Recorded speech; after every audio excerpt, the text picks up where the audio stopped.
షష్ఠి అని, ప్రాణస్వరూపిణి అని, మాతృదేవి అని, కౌమారి అని పిలుస్తారు.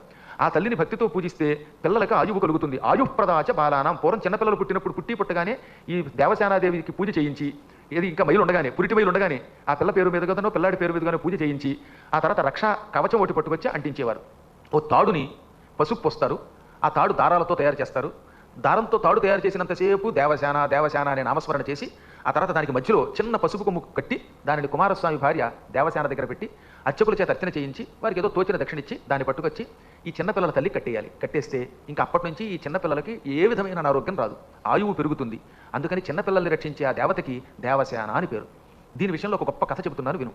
పూర్వం స్వయంభవ మనువుకి 2 కొడుకులు వల్ల మీ కర్మ లోపం వల్లే మీకు ఈ కష్టం వచ్చాయి. ఈ కష్టం తొలగిపోవడానికి వీలుగా ఇప్పుడు నేను ఒక స్తోత్రం ఇస్తున్నాను.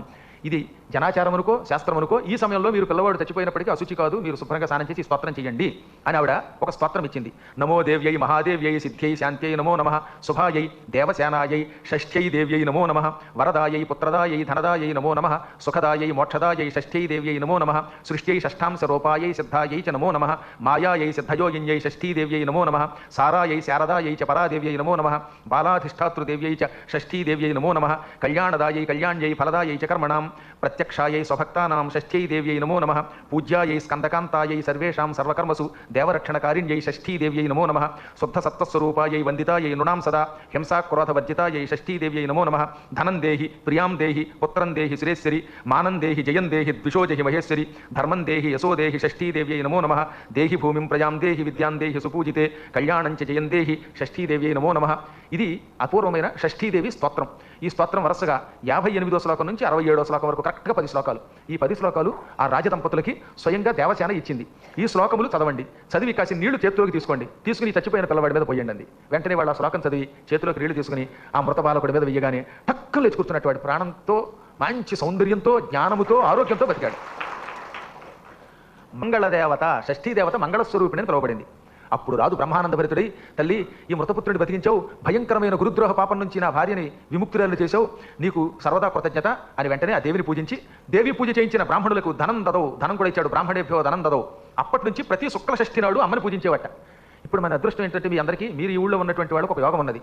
సరిగ్గా గుళ్ళోకి రాగానే ఎదురుగుండా ధ్వజస్తంభం, మనకి ఎడం వైపున అంటే గుడికి కుడివైపున విఘ్నేశ్వరుడు, గుడికి ఎడం వైపున మనకేమో కుడివైపున కుమారస్వామి ఉన్నాడు. ఆ కుమారస్వామికి శుక్లపక్షంలో షష్ఠి రాగానే యథాశక్తి అర్చన చేయించుకోండి. ఎంతనేది కాదు, భక్తితో పూజించండి. ఈ శ్లోకాలు అక్కడ చదువుకోండి. షష్ఠీదేవిని పూజించినటువంటి వాళ్ళ వంశములో పిల్లలు ఎప్పుడూ సుఖం పొందుతారు. ఆ పిల్లలకు అకాల మృత్యువులుండవు, అనారోగ్యములుండవు. బాలానాం శుభకార్యేచ శుభ అన్నప్రాశనే తథా సర్వత్ర వర్ధయామాస స్వయమేవ చకారః అన్నారు. పిల్లలకు అన్నప్రాసన సమయంలో పిల్లలు పుట్టినప్పుడు ఈ స్తోత్రం చేసి దేవసేనాదేవిని పూజిస్తే వాళ్ళు సకల శుభములు పొందుతారు. చాలా గొప్పది. ఈ పూజ చేసేటటువంటి వాళ్ళు ఒక పుష్పమును కుమారస్వామి దగ్గర పెట్టాలట. ఎప్పుడు వల్లి దేవసేన ఆయన భార్యలు కదా, దేవసేన కుమారుడు ఉన్న చోట ఉంటుంది, ఒక్కోసారి ప్రత్యక్షంగా ఒక్కోసారి రహస్యంగా ఉంటుంది. కాబట్టి అక్కడ ఒక పువ్వు పెట్టి పుష్పమును స్వశిరసి నీ నెత్తి మీద పెట్టుకోమన్నాడు. ఇది ధ్యాత్వా స్వశిరసి పుష్పం దత్వా విచక్షణ. మళ్ళీ చెబుతున్నాను, ఆ అమ్మవారిని పూజించినప్పుడు షష్ఠి నాడు ఒక్క పువ్వు స్వామివారి పాదాల దగ్గర పెట్టండి. ఆ పువ్వు కళ్ళకద్దుకుని మీ శిరస్సున పెట్టుకోండి.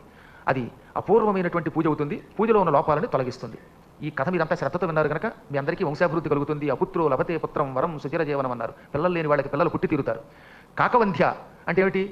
అసలు ఇంక జీవితంలో పిల్లలు పుట్టకపోతే వాళ్ళని కాకవంధ్య అంటారు. ఒక్కసారి కూడా సంతానం పొందలేదన్నమాట. వంధ్య అంటే యవార్షణ అయినటువంటి స్త్రీని వంధ్య అంటారు. కొంతమంది గర్భం ధరిస్తారు, గర్భాలు పోతూ ఉంటాయి, వాళ్ళు గొడ్రాళ్ళు. కాకవంధ్య అంటే ఇంకా జీవితంలో గర్భం కూడా ధరించని వాళ్ళు. ఇంకా మృతవత్స, పిల్లలు పుడతారు చచ్చిపోతూ ఉంటారు కొంతమందికి, లేదా పిల్లలు రోగాలతో పుట్టి వాళ్ళు కదలలేక మాట్లాడకుండా ఉంటారు. అటువంటి వాళ్ళు ఈ షష్ఠీదేవిని పూజిస్తే రోగాల నుంచి పిల్లలు విముక్తి పొందుతారు. ఒక్క మాసంలోట, మాసేన ఒక్క నెల్లాళ్ళు ఇలా పూజిస్తే అమ్మ అనుగ్రహంతో వాళ్ళు బాగుపడతారు. ఇదంతా స్వయంగా విష్ణుమూర్తి నారదునికి చెప్పాడు. మళ్ళీ వాళ్ళు వీడు చెప్పింది కాదు. ఈ మొత్తం నవమస్కంధం అంతా నారాయణ ఉవాచ నారద ఉవాచ అని ఉంటుంది.